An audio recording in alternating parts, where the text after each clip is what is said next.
Hello everyone. This video is going to be about Jack the Ripper and some of the transcripts and stuff that relate to his case.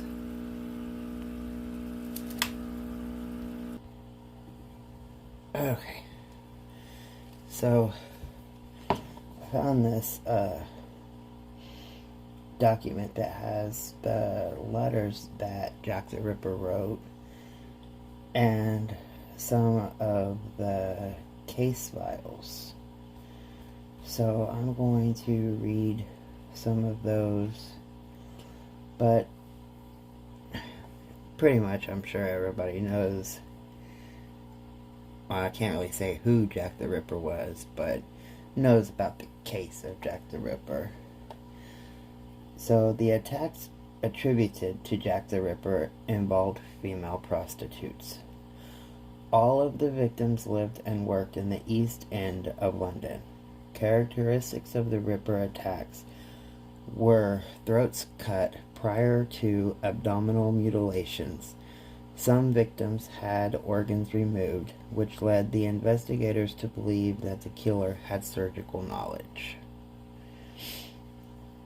The killings didn't really catch the attention of anyone until October 1888, when letters were received by the media outlets and the Scotland Yard. One of the letters came with a preserved kidney, which supposedly belonged to one of the victims. You can imagine how things went crazy from then on, but it's also worth mentioning that the letters were believed to be sent by a false impersonator of the killer. Many police files went missing over time, so at this point, of course, there are thousands of pages out there with theories, assumptions, and speculative ideas. Nevertheless, Jack the Ripper remains in history as one of the first famous serial killers, which haunt authorities even to this day.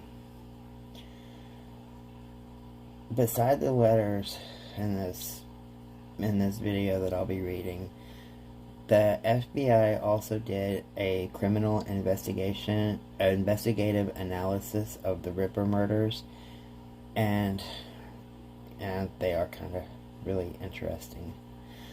The Dear Boss letter was received on September 27th, 1888 at a central news agency.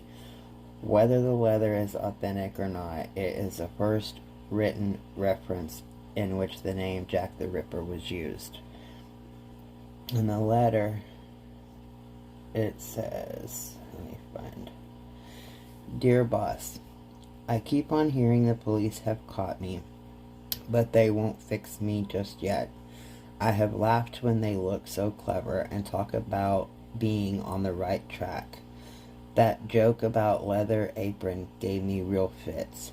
I am down on whores, and I shan't quit ripping them till I do get buckled. Grand work the last job was. I gave the lady no time to squeal. How can they catch me now? I love my work and want to start again. You will soon hear of me with my funny little games. I saved some of the proper red stuff in a ginger beer bottle over the last job to write with, but it went thick like glue and I can't use it. Red ink is fit enough, I hope. Ha ha. The next job I do, I shall clip the lady's ear off and send it to the police officers. Just for jolly, wouldn't you? Keep this letter back till I do a bit more work, then give it out straight. My knife's so nice and sharp, I want to get to work right away if I get a chance. Good luck. Yours truly, Jack the Ripper. Don't mind me giving the trademark. P.S. Wasn't good enough to post this before I got all the red ink off my hands. Curse it, no luck yet. They say I'm a doctor now. Ha ha. And then there was the Saucy Jackie postcard. It was received on October 1st, 1888 at the Central News Agency. The handwriting is similar to that of the Dear Boss letter. The postcard makes a different reference to both the previous letter and the murders that happened the night before, which are the main arguments of the letter's authenticity. Others believe a hoaxer could have gleaned details of both the previous letter and the murders in the early morning paper of October 1st. Transcription of that was, I was not codding dear old boss when I gave you the tip. You'll hear about Saucy Jackie's work tomorrow. Double event this time. Number 1 squealed a bit. Couldn't finish straight off. Not the time to get ears for police. Thanks for keeping last letter back till I got to work again. Jack the Ripper.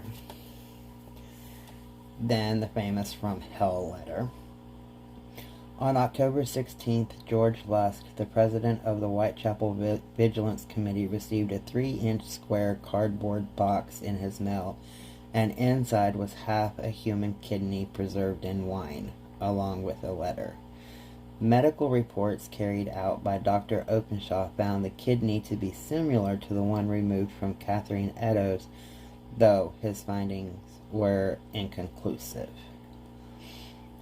The letter transcription says, From Hell, Mr. Lusk, Sir, I send you half the kidney I took from one woman and preserved it for you the other piece. I fried and ate. It was very nice. I may send you the bloody knife that took it out if you only wait a while longer. Now in this one, I noticed a lot of grammar mistakes. Like, kidney was spelled Kidne. Preserved was Prasarved.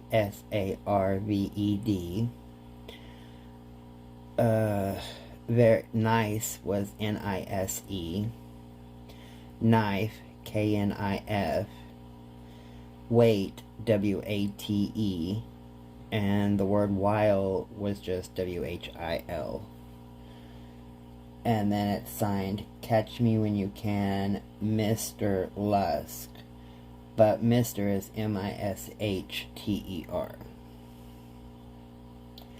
The Openshaw letter, received on the 29th of October, 1888, by Dr. Openshaw, who performed a medical examination on the portion of kidney received by George Lusk in conjunction with the From Hell letter.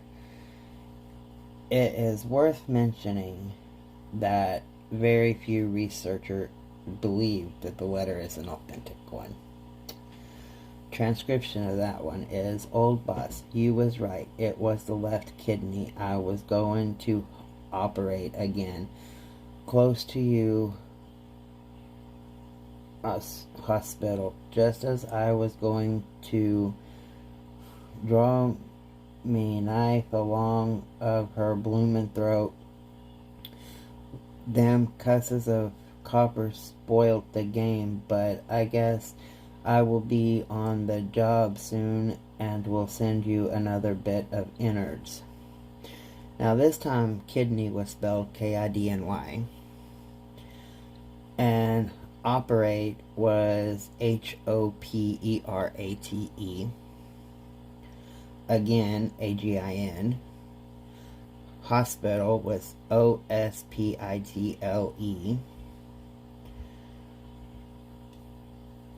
Knife, Nife. So yeah, a lot of messed up spelling. He signed it again, Jack the Ripper, and then he said, Oh, have you seen the devil with his microscope and scalpel looking at a kidney with the slide cocked up? Microscope is Mikerscope, and kidney was actually spelled Kidney.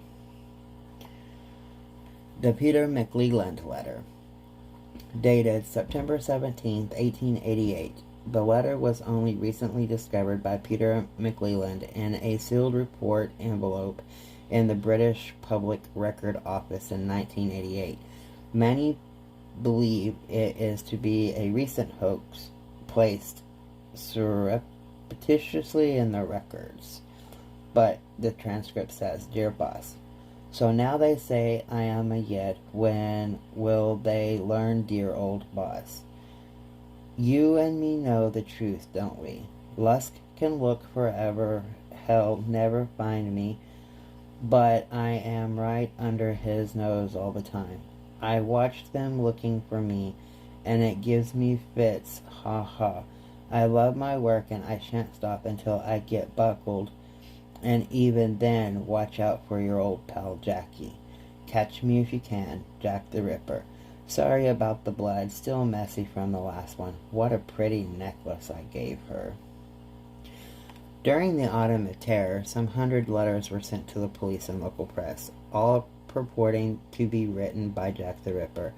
Most of them were deemed to be fakes, while many people also believed them all to be hoaxes. Other experts believe some, specifically the Dear Boss letter, Saucy Jackie postcard, and From Hell letter, are genuine. Now, the FBI Criminal Investigative Analysis. You probably will be surprised to know that even the FBI, after a century, wrote a criminalistic analysis of the Ripper murders, and I will read them now. It says, I gotta get up to the first page. Federal Bureau of Investigation's Freedom of Information Privacy Act section cover sheet. Subject, Jack the Ripper. Next page. July 6, 1988. Unsub, aka Jack the Ripper. Series of homicides.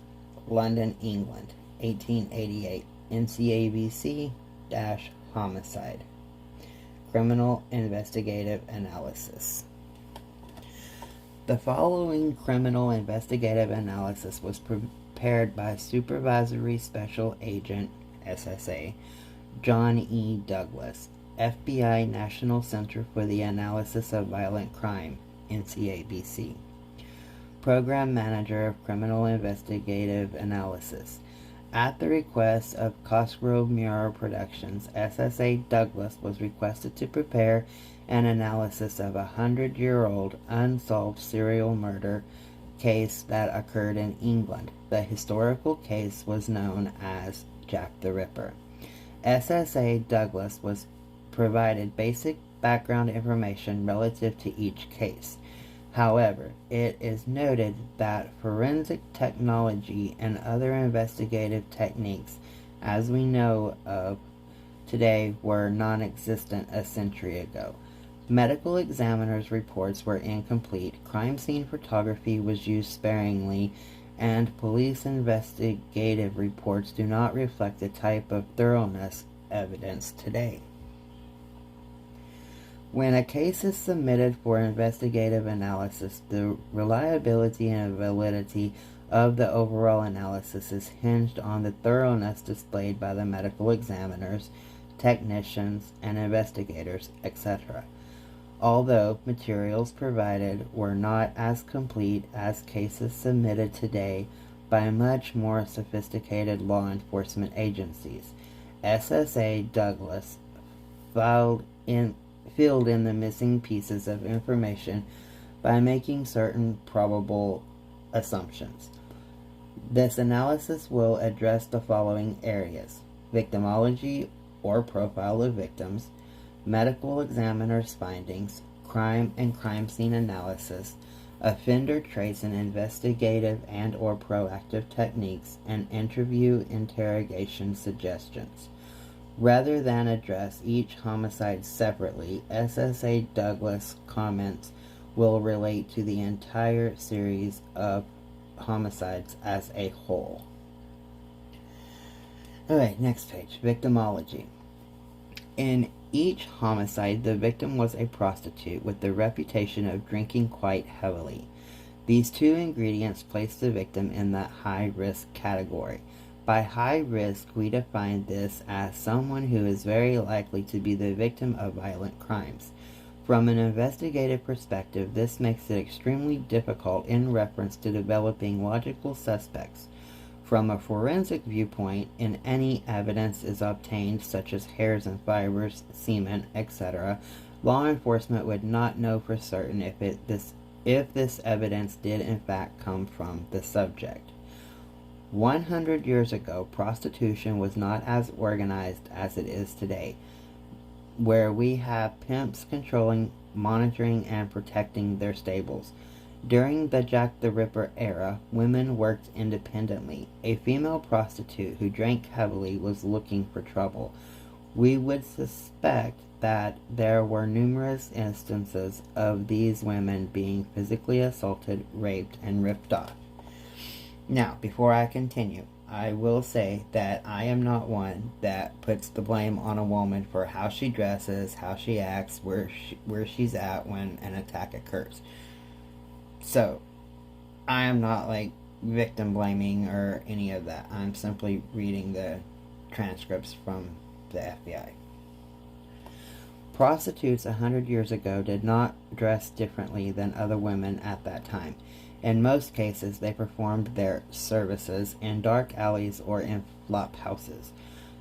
The prostitutes targeted by Jack the Ripper were nearly twice the age of prostitutes soliciting today. They were not particularly attractive, and other than their age, there was no striking similarities between them. It is noted that the last victim was 25. The Jack the Ripper victims were targeted because they were readily accessible. Jack the Ripper did not have to initiate the contact. This was done for him by the prostitute.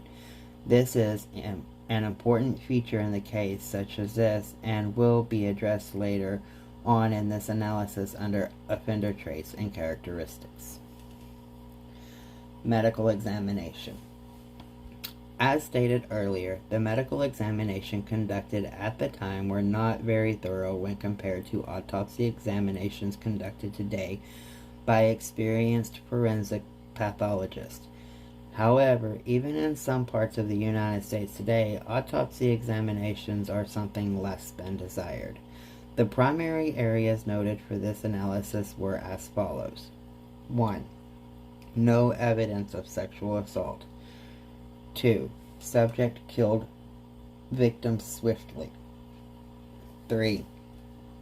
Subject was able to maintain control of victims during the initial blitz style of attack. 4.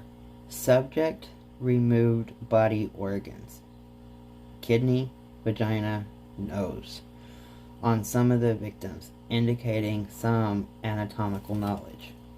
5. No evidence of physical torture prior to death. 6. Post-mortem mutilation. 7. Possible manual strangulation. 8. Blood from victims was concentrated in small areas. 9. Rings were taken from one of the victims. 10. The last victim was killed indoors and was the most mutilated. Subject spent a considerable amount of time at that scene. 11. Time of death was in the early morning hours. The above list autopsy findings will contribute to the overall offender analysis that will be addressed later on in this report. Crime and crime scene analysis. With the exception of the last case, all victims were killed outdoors. All victims were killed swiftly, with the victims consequently receiving post-mortem mutilation. All homicides occurred within 1/4 of a mile from each other and occurred either on Friday, Saturday, or Sunday during early morning hours. After the first homicide at Whitechapel Station, the subject moved slightly across town, 1/4 of a mile. If a line is drawn from crime scenes 2, 3, 4, and 5, a triangular configuration is formed. This is observed in other types of serial crimes. This triangular configuration is viewed as a secondary comfort zone for the Ripper. This movement is caused when a subject believes that the investigation is heating up in his primary comfort zone. The primary comfort zone would be the location of the first homicide in the vicinity of Whitechapel Station. It is the opinion of this crime analysis that there were other attacks in the Whitechapel area that either went unreported or for some reason were not considered by authorities to be crimes of Jack the Ripper. Some criminologists and behavioral scientists have written in the past that subjects will maintain their modus operandi, and that is what links so-called signature crimes. This conclusion is incorrect. A subject will change his modus operandi as he gains additional experience. This is learned behavior. However, the personal desire that needs of the subject are expressed in the ritual aspect of the crime. The ritual is something that he must always do because it is the acting out of the fantasy. With Jack the Ripper, the target selection, the approach, the method of his initial attack, and his modus operandi, what takes place after this is the ritual. The ritual may become more elaborate, as was in the last homicide case. Here, the Ripper had time to act out his fantasies. As investigators, we should not necessarily expect the same type of homicides in the future, particularly if subsequent victims are killed outdoors. Once again, he would not have the time to carry out all of his fantasies, and consequently mutilation will not be as advanced. Communiques allegedly received from, communications allegedly received from the Ripper. Another aspect of this case worth mentioning was the communications allegedly received from Jack the Ripper. It is quite rare when a serial killer of this type communicates with police, media, family, etc. When they do communicate, they generally provide specific relative to the crime that only are known by the subject. In addition, they generally provide information relative to their motivation for committing such a heinous crime. It is my opinion that this series of homicides was not perpetrated by someone who set up a challenge against law enforcement. While the killer knew he would be receiving national as well as international publicity, this was not his primary motivation. In summary, I would not put emphasis on the communications during this investigation. However, I would develop an investigative technique with the goal in mind to identify the author of the communications. Offender traits and characteristics. These homicides are referred to as lust murders. Roy Hazelwood and I wrote an article several years ago which appeared in the FBI's Law Enforcement Bulletin. The word lust does not mean love or have any sexual meaning other than the fact that the subject attacks the genital areas of his victim. The vaginal area and the breasts are the focal point of attack in a woman, and the penis and scrotum are the attack area of the male offender. Generally, males who are attacked in this fashion are victims that were involved in a homosexual relationship. I have never experienced a female serial lust murderer either in research or in cases received at the NCABC. It is for this reason that Jack the Ripper was a male. He was of white race in view of the fact that white was the predominant race at the crime scene locations, and generally crimes such as these are intraracial. The age of onset for these types of homicides is generally between the mid to late 20s. Based upon the high degree of psychopathology exhibited at the scene, the ability of the subject to converse with the victims until a suitable location is found, and the ability to avoid detection places him between the age bracket of 28 to 36 years of age. However, it should be noted that age is a difficult characteristic to categorize, and consequently we should not eliminate a viable suspect exclusively because of the age. This offender does not look out of the ordinary. However, the clothing he wears at the time of the assaults is not his everyday dress. He wants to project to unsuspecting females, prostitutes, that he has money. Consequently, this relieves him from initiating contact. He comes from a family where he was raised by a domineering mother and weak, passive, and/or absent father. In all likelihood, his mother drank heavily and enjoyed the company of many men. As a result, he failed to receive constant care and contact with stable adult role models. Consequently, he became detached socially and developed a diminished emotional response toward his fellow man.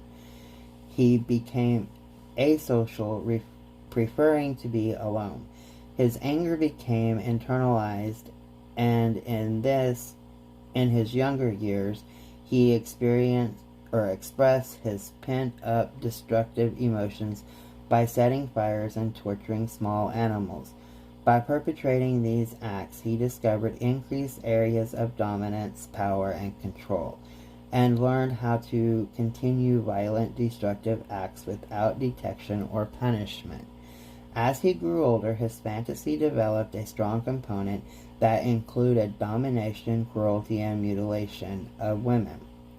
He would expect to find evidence of this violent, destructive fantasy life through personal writings of his as well as drawings of women being mutilated. For employment, he would seek a position where he could work alone and vicariously experience his destructive fantasies.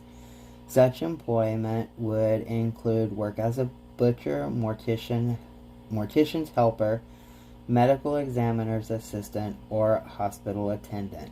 He is employed Monday through Friday, and on Friday night, Saturday night, and Sunday is off from work. He has carried a knife for defense purposes, just in case he was ever attacked. He would be ready. This paranoid type of thinking is in part justified because of the poor self-image he has of himself. He would be expected to have some type of physical abnormality. However, although not severe, he perceives this as being psychologically crippling. We would look for someone below or above average in height and or weight, may have problems with speech, scarred complexion, physical illness, or injury. Hang on just a second. I gotta grab me a drink.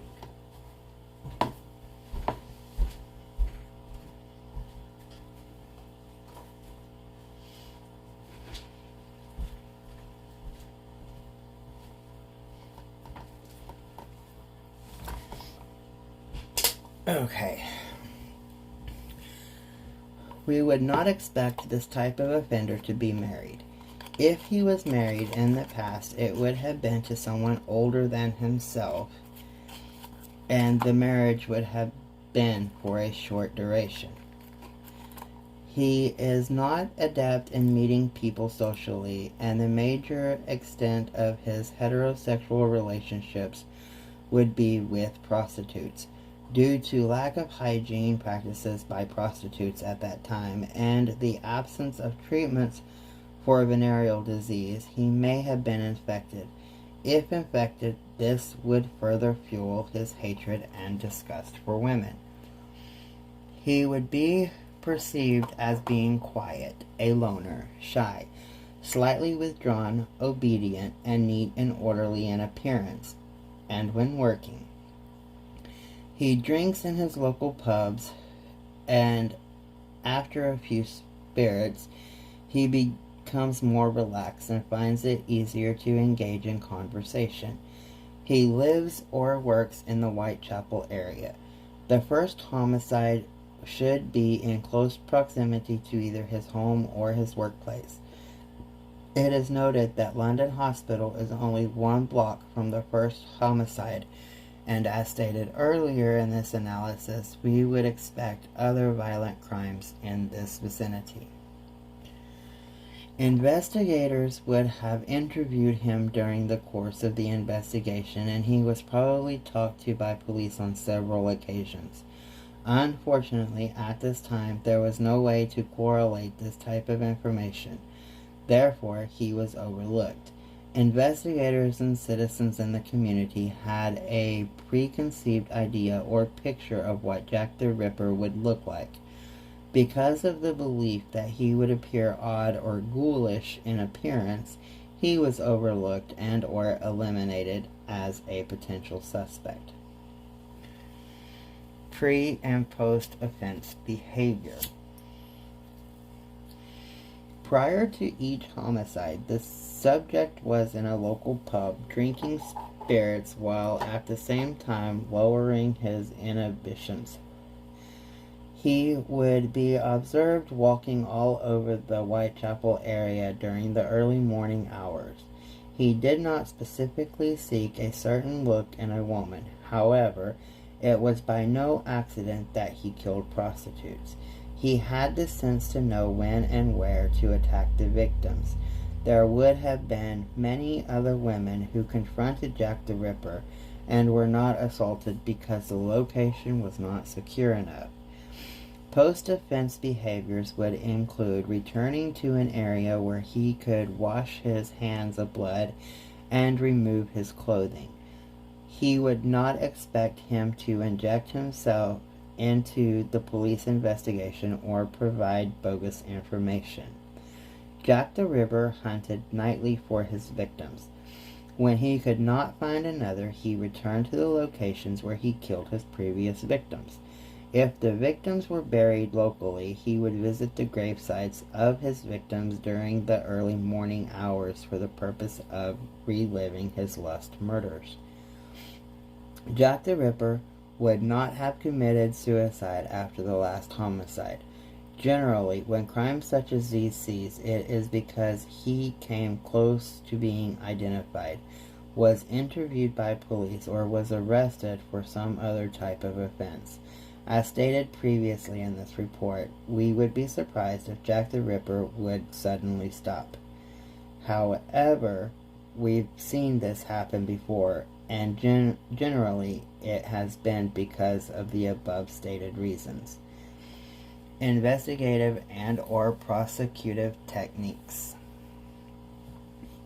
Jack the Ripper would be best suited to be interviewed during the early morning hours. He would feel more relaxed and secure to confess to the homicides. He would feel more relaxed to express himself by writing about his motivation for killing the women. He would not be visibly shaken or upset if directly accused of the homicides. However, he would be psychologically and physiologically stressed if confronted with the facts that he became personally soiled by the victim's blood. Jack the Ripper believed the homicides were justified, and he was only removing perishable items who were like garbage. This analysis was prepared for the exclusive use of Cosgrove Mirror Productions Incorporated. Any reproduction or use of this analysis for publication must have written consent by SSA John E. Douglas. So, I am not reproducing it, but I will say that I read that under the fair use clause. So, tell me what you think about all of that. That was kind of a pretty interesting document that I come across.